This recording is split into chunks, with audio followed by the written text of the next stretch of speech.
All councilors are present. Could we stand for the pledge, please? I pledge allegiance to the flag. Public input. Do we have any public input from anybody in the audience?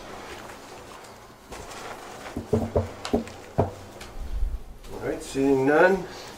Declaration of potential appointments. Liquor license for the warehouse. Liquor license for the American Legion. Move the slate. Second? Discussion? All those in favor? Approved. Kaylin is not here this evening. She took Friday and Monday off. And but Kaylin in September was recognized down to Networking Day in Waterville. For a few years now, had 2 certified clerks here in Caribou, which is something that doesn't occur in every community in the state. So I'm very proud of Kaylin and the hard work that she's done in attending the classes. Thank And you. now if we can get her to lifetime, but I don't think... Wasn't able to attend, but manager, could you tell us a little bit about that, please?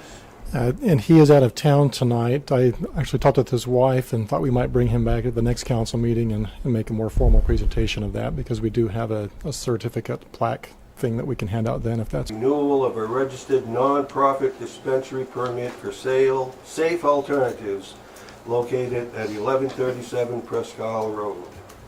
Public hearing open at 6:02. Anybody from the public wish to comment? The code book for the city, and that the fire chief, the police chief, and the code enforcement officer have no issues. Okay, anyone else? Yes, sir? My name is Leo Trudell. I'm the executive. That anybody at least is directed towards myself. We appreciate being able to do business here and look forward to doing more in the near future. Thank you. Anyone else? If you have any questions, I'm here. Thank you. Anyone else? You can take it up now, Mayor. Take this up now. Any discussion from the council? Move to approve. All those in favor? Question on property tax relief for senior residents. Anybody from the public wish to comment on this item? Anyone from, we've already voted to send this, right? Do we need to vote again? No, it's on the ballot for November for, again, a non-binding question. Public hearing at 6:06 concerning the revised wage policy.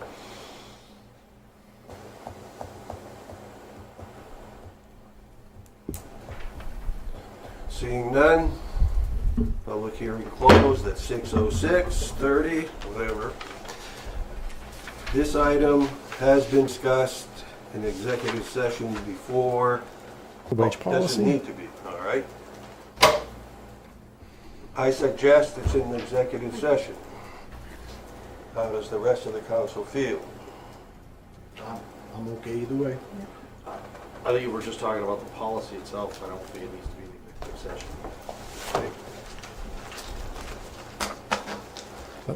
Again, you can take that up later on in your agenda if you'd like, under item 8. It's acres as surplus property, ordinance 05-218 series. Anyone from the public wish to discuss this item?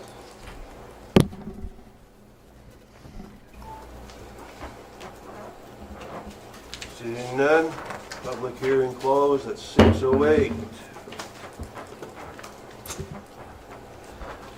Item 8, new business and adoption of ordinances and resolutions. Discussion and possible action regarding Feasibility analysis for the council's to consideration. They've spent the past couple of months, have gone out, they've surveyed the properties, they've looked at the topography on the sites, the soil conditions, the underground water systems that are around the failure spots. And through this report, they looked at 4 options. One would be, what if the city were to construct the road in its current place at its current elevation in order to try to limit disturbance of utilities in the area. So that was one option that was looked at. The second option they looked at was realigning to the east, utilizing an abandoned rail bed. So even moving it even further to the east, trying to protect the homes that are along the river road now, but it would require a relocation of all of the driveways into the properties and access points. The fourth option that we looked at was relocating the road vertically, in a sense leaving the road where it is now, but dropping it down, cutting down the hill and reducing some of the weight on that slope and the pressures in trying to some places. So vertically it would change the existing sewer lines, power lines that are in the area, plus affect access to the properties that are in the area. And so let me get to the map part of it. So alternative 1, again, we would look at just building a retaining wall on the west side of the property. And that would enable all of the existing homes to essentially stay where they're at. The option B, full length of the disturbance area, approximately 860 feet of wall. And again, what you'd have to do is cut down on the slope on the downhill side or the west side of the road and be able to build that back up again. That would create the least amount of disturbance as far as affecting the property owners, but it's not necessarily the cheapest option, and I'll get into the prices in a minute. Option 2 would be relocating the road approximately 20 feet to the east. And you can see in this alignment that this is not a final design on the alignment, so the road could even be shifted back into its course further to the south. This is just, again, in concept.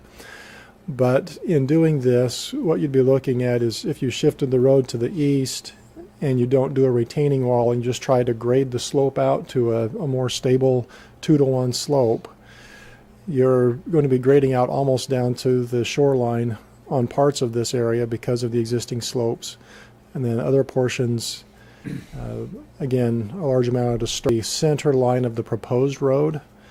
And so as you come away from that center line, cutting as you go, that means that these manholes would be disturbed. And so they'd have to work with the utilities district to maybe take a section or so off of that to make that work.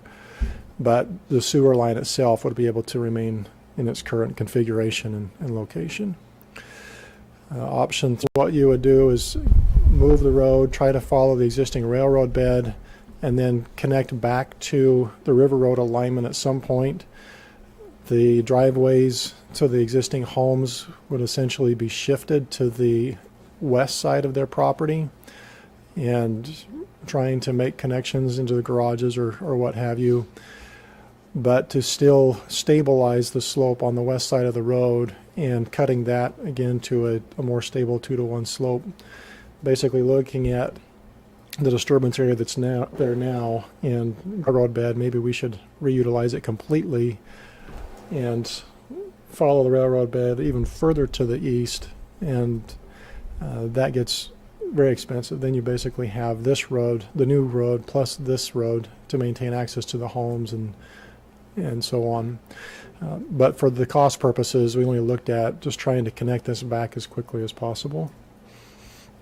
The fourth option that we looked at, this was the displacement or the vertical adjusting of the road above ground in some places.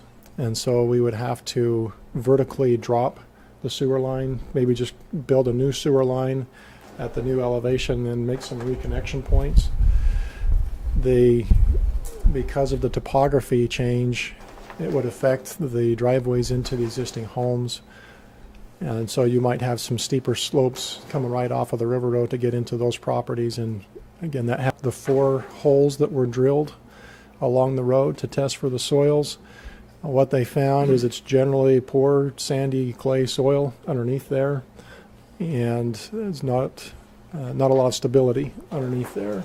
So there's a lot of concern that whatever happens there, we need to make sure there's a good slope on the west side of the road, and we get really good drainage on the east side of the road, so that we have a way of getting that water underneath the road and out in a better way, so we don't continue to wash out the soils. And we ended at $1.4 million. Again, very little to no impact on existing utilities. There would still be minor permit requirements through the state DEP, minimal impact to property owners. Alternative 2, which is moving the road 20 feet to the east, basically into the front yard areas of those homes, $1.2 million. Yes.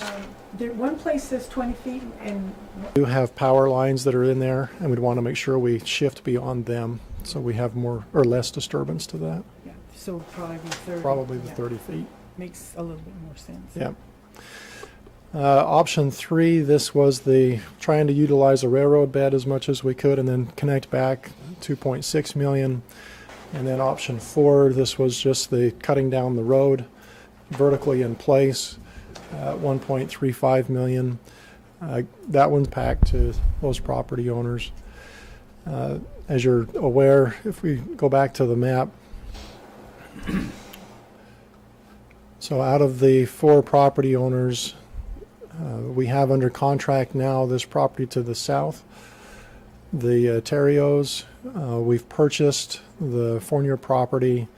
We're waiting for an appraisal on the Jarrett property, and we have on the agenda tonight. But one of the concerns has been which option is the preferred option, in the sense that if we can pick a preferred option, is there something we can do even this fall, even if it's late fall, moving toward that direction that might enable part of the river road to be opened back up again, even if it's temporarily or a temporary fix. For instance, if option 2, let me go back to that, and maybe work with them on the front yards, put down some temporary gravel surface so that it's plowable in the wintertime. I don't think it's going to be a 2-lane road.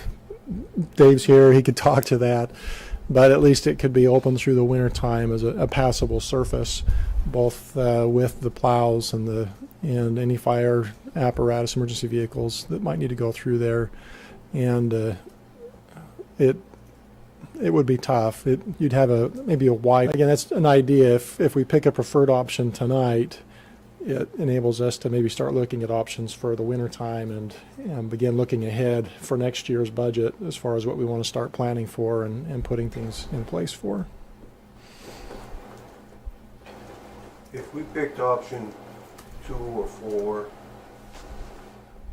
is there any in-kind that Public Works could do? And if it is, can that be made part of the bid? That is, if you want to bid on this project, that you'd have to work with Public Works and let them do as much as they can? So Public Works does not have any excavators, so any of the deep digging, that would be beyond the scope of what we could do. If there's a retaining wall built, obviously we couldn't do any of that because we cannot reach it. We do have equipment where we could tear down the road, we could lower what's there, we could get rid of any of the asphalts that's there. Street. We don't have a lot of large equipment. If we were talking about a temporary pass for the winter, we would have enough equipment that we could go in between the utility poles and the houses to excavate deep enough to put some gravel in. I'm not talking nowhere near about having an asphalt road for the winter. It's just not possible. Not with us, anyway. But we probably could do something to make it passable. Would that be once we have frozen ground? Maybe we could pass right on the road itself. I think that's an option that they were going to look at. So there's a few things that could be done, but big scale, Public Works is not going to save $500,000 on this project. No, but could you save 100 or 200,000? I would think we probably could, yeah. As long as you get a contractor that's from around here that's willing to work with us. Well, we can make that a stipulation. Some contractors may, I don't know if it works, but if they just don't bid because we are involved, we really don't know what it would have been with, you know, if they'd have just bid outright. We were involved with an airport project 5 years ago when they redone the runways. Public Works hauled all the material for all around the runways for sloping off.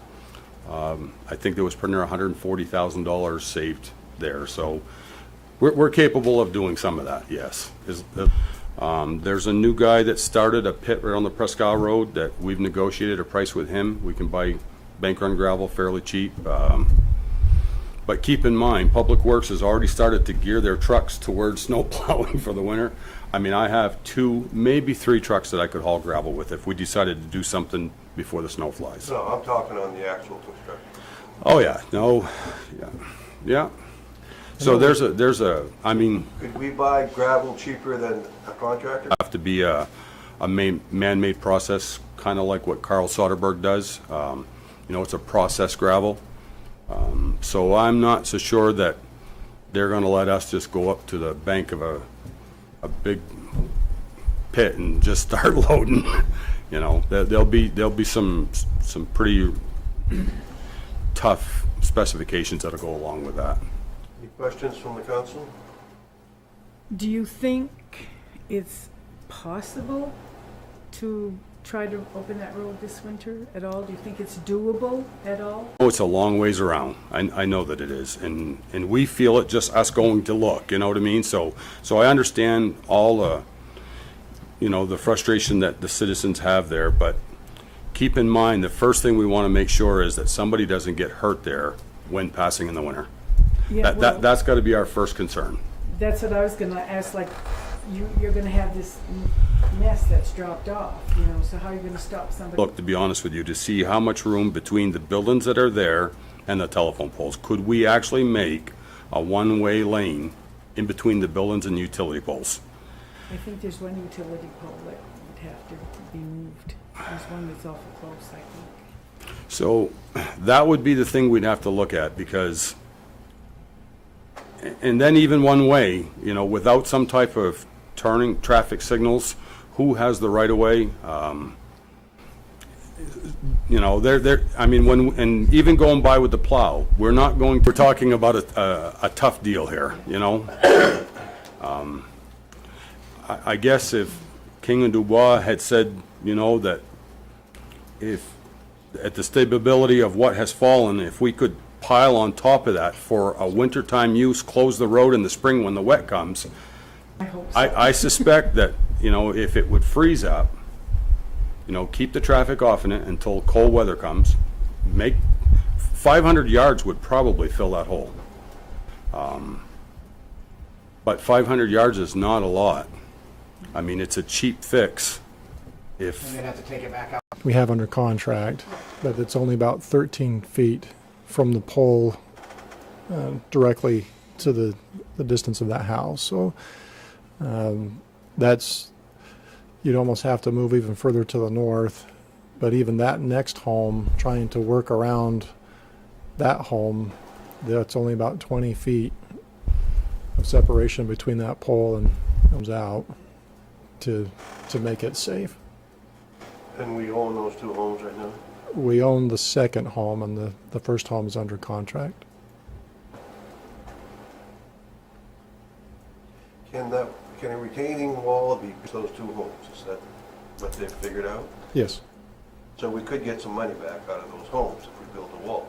depending on which option you go with, yes. I don't know if I trust the wall. Well, Who's and gonna that's, buy? Dubois and King said that option 2 was their preferred one, correct? Right. Is that only because of, But so we're gonna rebuild this. I mean, I think part of it should be fixing the drainage along the whole road, so we don't have to go and fix this again on another section. Has that been, did they look at that? Or Either get on top of or be budgeting for mass reconstruction in the future. Do the councilors have a preference?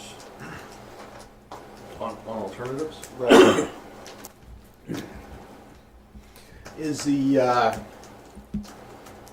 excuse me, is anything that has to do with the existing utilities included in this cost? Yes, Moving, yes.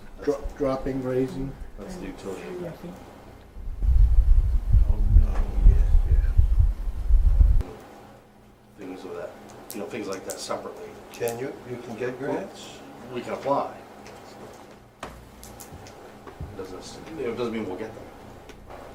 But yeah, there's a possibility of mitigating that cost. But the issue with grants, even for the utility district, would be typically grants are for improvements or betterments to a system. And so we'd have to figure out how do we, without the limits of disturbance.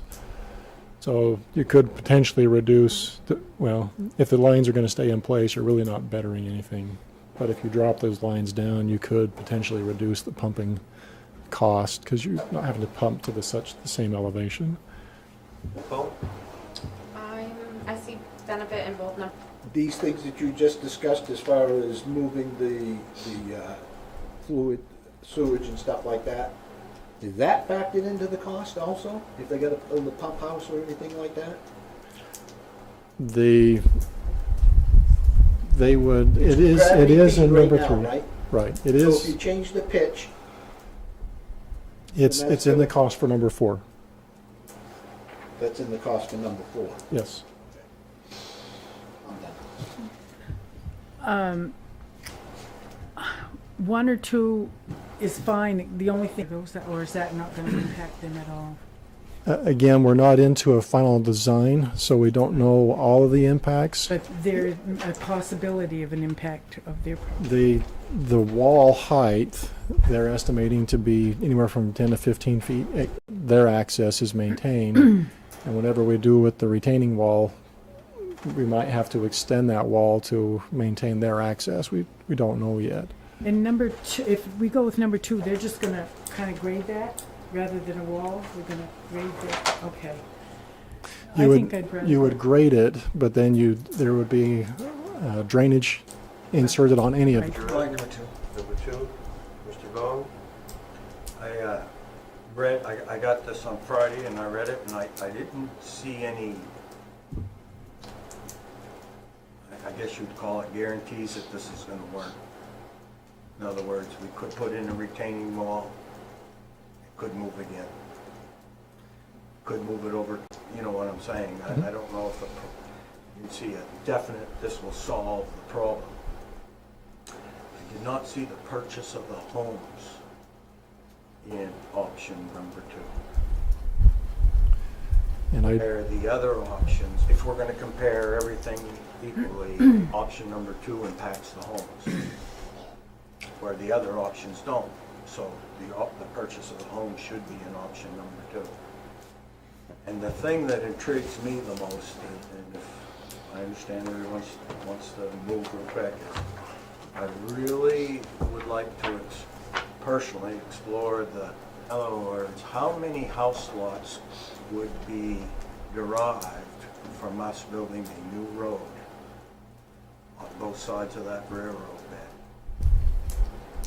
How much, and it would answer my original question of, if you get it up by the railroad bed, if we lose the railroad bed, we got a lot more problems than the road. How many house lots could be developed that would tie? road tracks. You've got the large Durrett farm that's around there. I'm not gonna sell that. Other than that, you have the wooded areas that are west of that, and that's the old gravel pits that have grown in. There's not a lot of development potential of those. So you'd really be looking at how do you, in a sense, incentivize the Duretts to develop their property. And it was not meant, just the potential for Right. it. And if we take it as an economic development project, there's some grant funds available. We're not repairing them, we're developing a concept. Right. How to grow our community and things of that. And does that open up a different scenario? So what looks like on paper now might cost more money, might, in a long-term project, actually be quite beneficial. I know it's pie in the sky, and I know the Drex don't have to sell, and I know that, I know we can shoot this down 100 ways in a minute. I know we can. They had their soils engineer look at the soil, the cores that were done, and they're confident that any of these options could be designed to, and an engineer is not going to guarantee all their work for 100% anyways, no matter what you do, but they're confident that one of these scenarios, either of these scenarios, would be designed to a level of safety that they would be confident standing behind it as the engineers. They would? Okay, I didn't read that in here.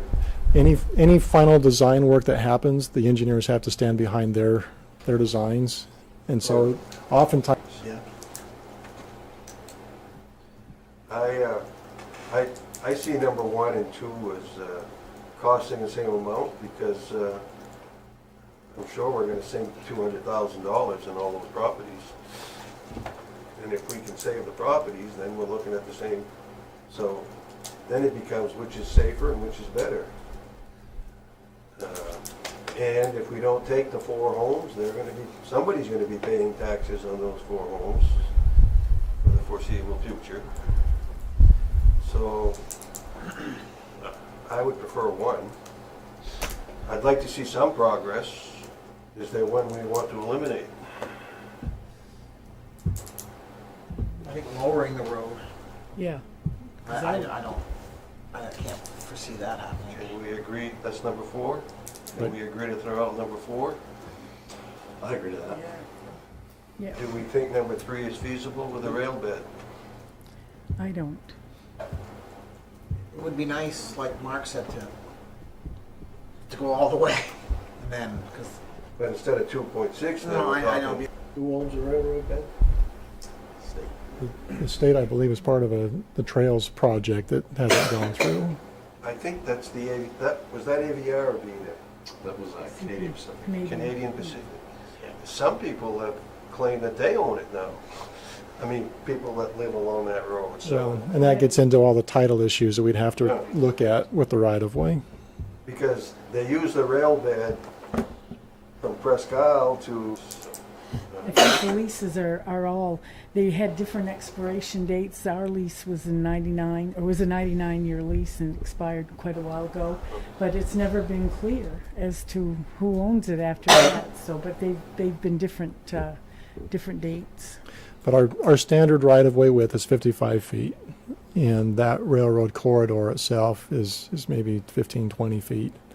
And they're going through there. So either way, we'd have to talk to all the property owners to acquire property, get all of that surveyed, and do all the title actions and whatnot for it. So again, that's one reason why building a brand new road it could cost a lot. I'm for keeping that option open. Bill?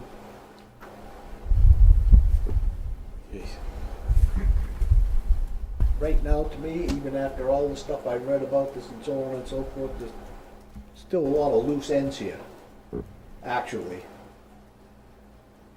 And, does the, That one I'd have to confirm with Shane. With Shane McDougall, who's the project manager. Reacquisition, 15,000. yeah, but is that just an estimate, or? It's all an estimate. Yeah, so This is all, you're talking, we gotta have the 55-foot corridor, right? Right, okay. But I mean, we're gonna end up purchasing them anyway, and then if they stay, we're gonna sell them. Yeah. So I don't care. We can keep option 3 if you... But, Why do we gotta get rid of it, just to make it easier? no, I'm just trying to narrow it down, so... Not really.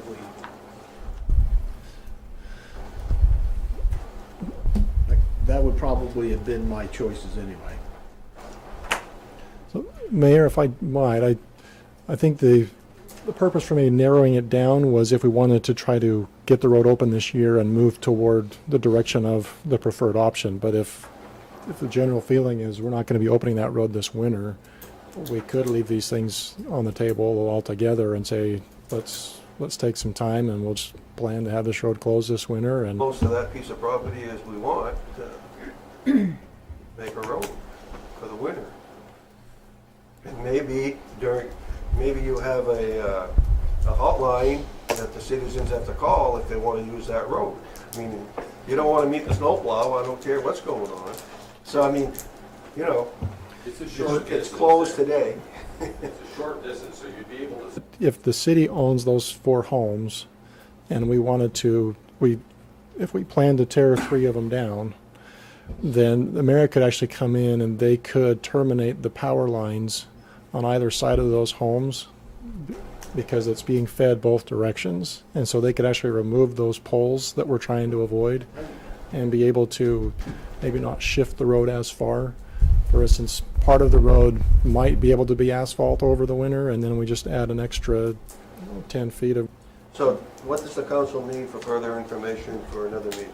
Can I just ask Mr. Highwayman there, because do you have an opinion over especially 1 and 2 on the retaining wall versus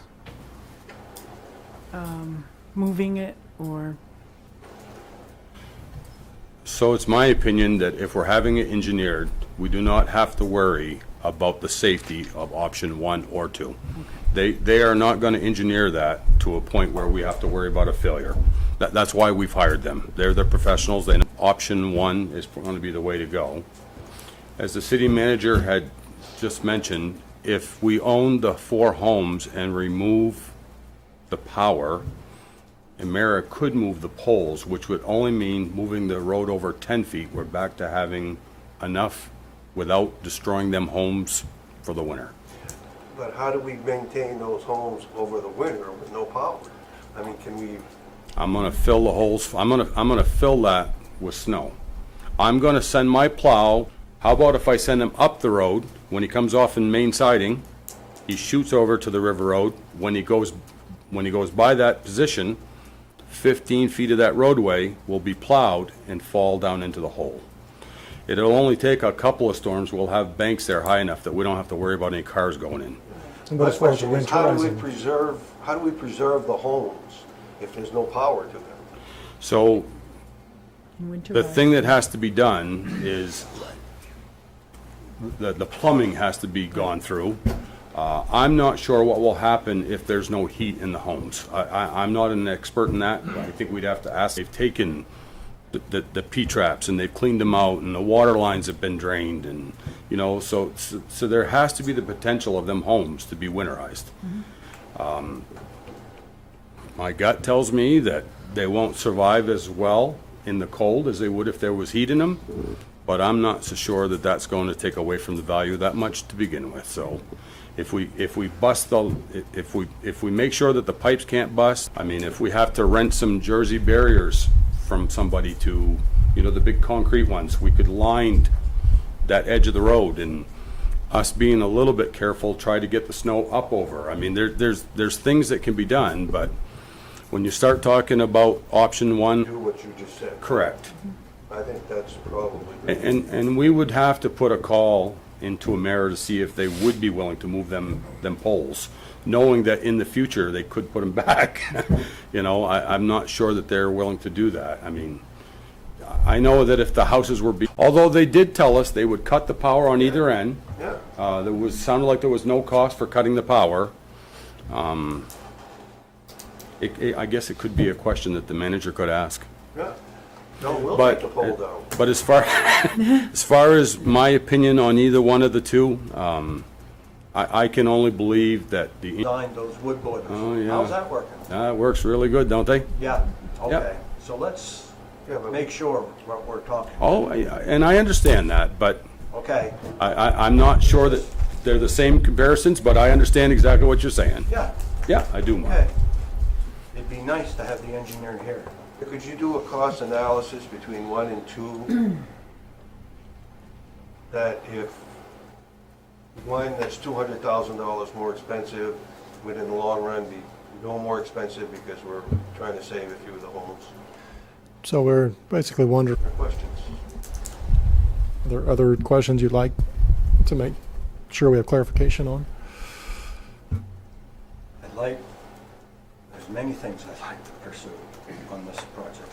I guess another one would be, it would make traveling the existing one lane that hasn't moved a little safer, without having to move any poles, without having to touch electricity, or without having, I guess I would like to have Dave, We can purchase gravelled material from the Presque Isle Road at approximately $3.50 a cubic yard, loaded. And I figured 4 foot in depth to come up with 500 cubic yards. If you're trying to widen it out to get more and get more, you're gonna start spilling over the bank, and then that 500 yards doesn't count. This is not, in no way, 500 yards does not bring a road back that you can say, oh, I don't care, even if you said $3,000-4,000 for the pass for the winter. It's going to save in Public Works for travel time, because now I don't have 2 turnarounds. But my biggest concern is, and I want an engineer to say, that'll work or that won't work, because the city starts to melt, we block off the road again. I mean, you know, that it could be something simple like that. But I know that the River Road gets a lot of traffic throughout the winter, fairly cheap to do.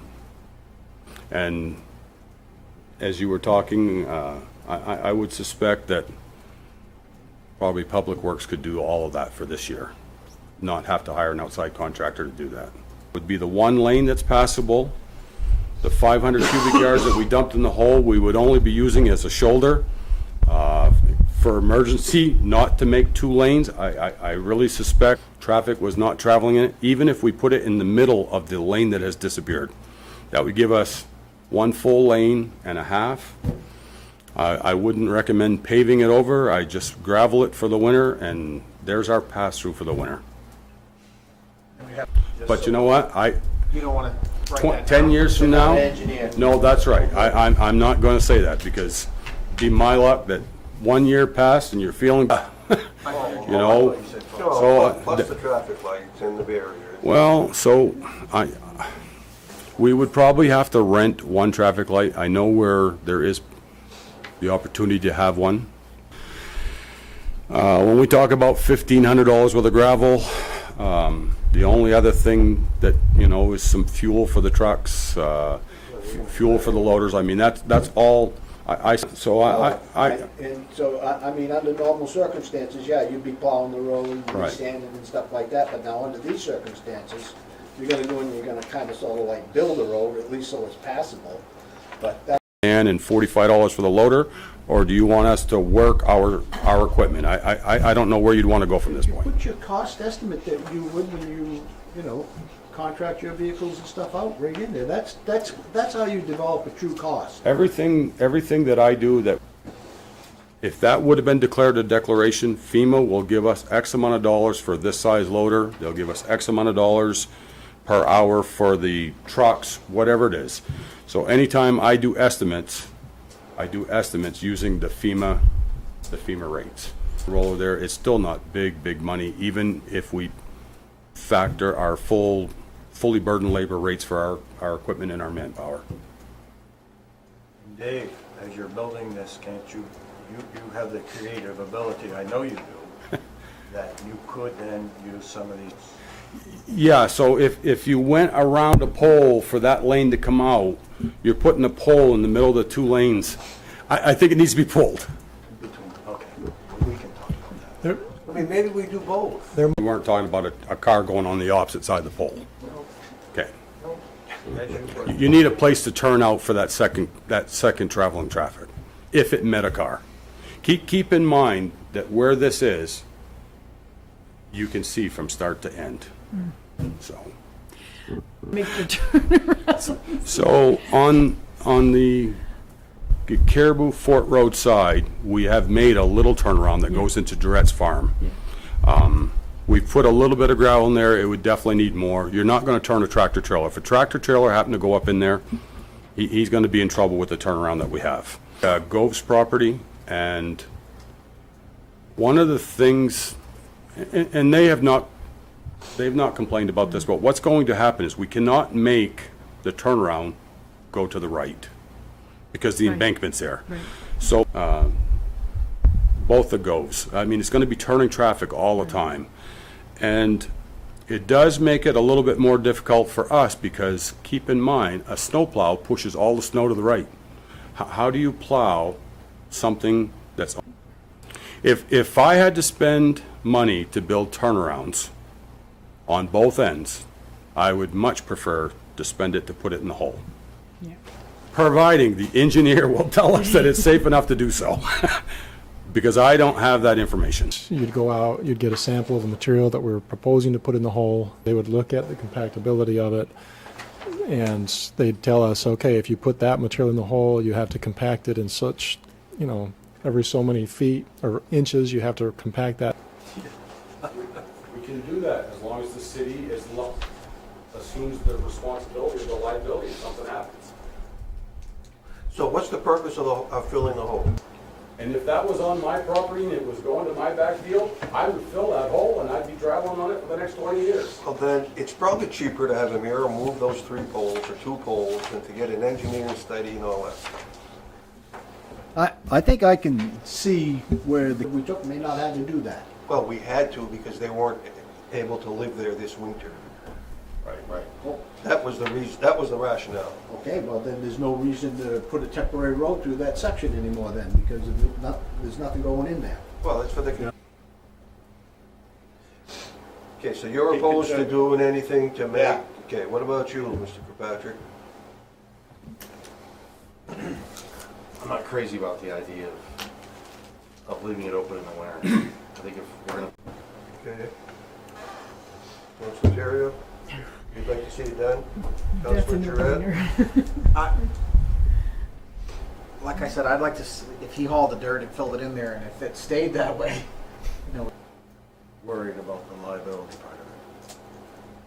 So there's a consensus that we'd like to pursue this, so find out if you want to fill the hole, or if you want to take the poles, or if you want to do both, and with cost. Where- Get an item for discussion. Okay, moving on. 8B is discussing a purchase agreement, which October 2018 Housing America Month.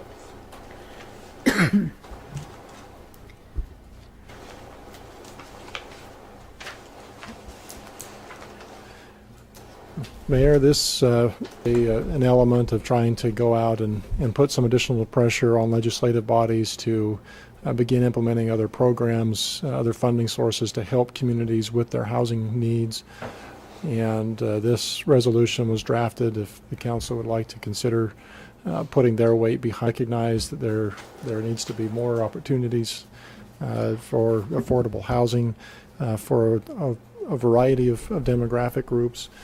And so this is more a token of, we recognize this and we set aside. In a second, discussion?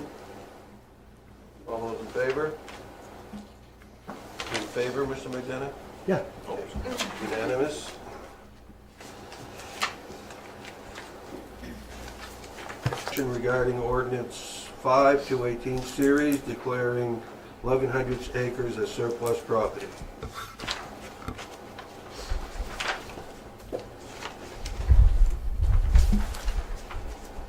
There's an existing homeowner just to the west, to the southwest of this property that's expressed some interest in it. It's a portion of extra right-of-way that we really don't need. And this ordinance would make it possible for the city to actually sits on this property right now, a portion of it. And so I should sell it to him. it's our recommendation that we pursue negotiations to sell it to that particular property owner first. And if they're not interested, we could look to the property owner to the more the northwest. But this ordinance just surpluses the property and allows us to go through that process. What are the wishes of the council? Unanimous. 8F, introduction of ordinance 6, 2018 series, amending chapter 17, general assistance guidelines. Annually, the city receives updated information for 2018, 2019. There's been very small changes, increases in small amounts to the overall maximum, which is the income to be eligible. And we're updating. Introducing the ordinance so we can have a public hearing next meeting on Oh, actually, I didn't need to speak at all, did I? it. Right, but that's okay. Thank you. The microphone came over my way. Okay, enough. Stay tuned. So, an ordinance amending general assistance guidelines. City introduced. Okay, thank you. Introduction, no. G, discussion and possible action regarding This, during your last meeting, there was concern about the proposed starting wages of new employees that would be covered under this agreement. Recall that Porver is agreeing that for the next 4 years, they would make sure to hire up to 3 new full-time employees each year for 4 years. Is that the annual salaries for the 3 new employees each year would be a minimum of just under $25,000 per year, or $12 an hour, which is the I brought up the procedure or policy for transferring of the property that wasn't put out to bid in accordance with the memorandum of agreement. stairs were that it was taken Did you care of. read the MOA? I did not. Okay, well, I probably ought to do that. That's just my position. anything else? Certainly not against the economic gain that we would get from that, but I just like to our attention and do things right. That's all. Anyone else? So is this done correctly? Are we permitted to sell this property? As we see fit, but as far as any specifics on the process, I would have to check on that. If there was anything other than our regular disposal process, I'm not sure. Have you seen any such MOA since you've been here? To offer to a different municipal agency. Some of those things have changed. I did some follow-up, and I made that clear in one of my emails just recently. So all I want to do is just make sure that we manage the programs that we're doing correctly, so they're not impacted from making errors down the road, because we assume that we can do whatever we want to do. Procedure for this type of property that you have to get some forms from the state, you have to apply to the state to sell something like that. I'm no lawyer, but what I read on that, I was concerned that we aren't doing this correctly. You feel that nobody's going to come back eventually and say, you know, how you did this, and it was incorrect, you know, then okay, but I was a little leery when I read that it's actual. That the state's indicated we've had it long enough that we can dispose of it as we see fit. But That you've seen? that was in an email from Sergeant Vincent that, Just that part of it. let me find the email from Sergeant Vincent and then we can look at that. Well, I guess I suggest that we table this again. Somebody want to make a motion? So I guess you go find those documents and come back. You can come back on the 19th, or the 17th, rather.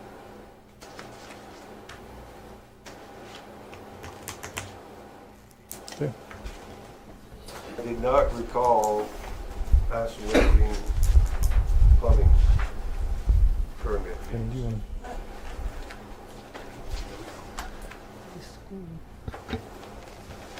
When Mr. St. Peter came into the office, the plumbing inspector came in to because I didn't want to charge our local contractor for something and then have, something get back to the council as it does, well, that would have been something that would have come out of their pocket, a permit fee.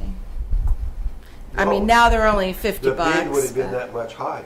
Yeah, $50 higher, yeah. That's all they are. All of our building permits are $50 now. Yeah. Because that, before I accepted money, that we were still charging them the full amount. My interpretation. That was my interpretation from the minutes, and it was my recollection, but I wanted to make sure, because the, Waived. I don't remember waiving, We waived the building permit permit, period. then that included the, Does not include. does not plumbing. include that's right. plumbing. That's what Plumbing I'm is saying. completely Just- separate. just, yeah, I didn't think that we had Yeah. waived it. Just want to make, okay, I just want to make sure. So that total fee would be the $3,450. Correct. There's 345 plumbing fixtures in the new school. I'm sure that was part of the bid process right there. I'm sure it was, just like if there was a building permit fee, that would have been part of it too. I'm just. Thank you. Okay, annual performance review of city manager. I guess that also will be done in executive session. Any other business by the mayor or council members? I do not have any. Do any councilors have other business? Okay, reports from officers, staff, boards, and committees. Any reports? I would like to report that absentee ballots are available in the Caribou City Clerk's office for the November 6th election. They will be available to you. You can go onto the city's website and get the form and fill it out, or go to the State of Maine's online request, or come into the clerk's office. As of this evening, we have mailed out 11 absentee ballots for the local election to overseas and. Our next meeting is October 17th. That's a budget workshop. Will be held at 4 o'clock at Northern Maine Development Center. Then we have a meeting on October 29th and November 12th. Do I have a motion to go into executive session? Now, where do you want to go in? So moved. Thank you for attending.